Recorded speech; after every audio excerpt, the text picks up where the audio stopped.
are 5 reasons why you should stop spying on your kid's phone. Number 1, it breaks trust. Spying on your kid's phone can destroy the trust between you and your child. Trust is the foundation of a strong relationship, and once it's broken, it's hard to rebuild. Number 2, it encourages sneaky behavior. If kids know you're spying on them, they might find sneaky new ways to hide things from you, leading to more secrecy and less honesty. Number 3, it misses teaching moments. Instead of spying, why not use these opportunities to teach your kids how to handle tricky social situations? Open communication is key.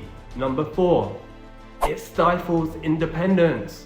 Kids need to learn how to make their own decisions and handle situations on their own. Spying on them can make them overly dependent on you. And 5, it's a privacy invasion. Everybody deserves their own space, including kids. Respecting their privacy shows that you trust them and respect them.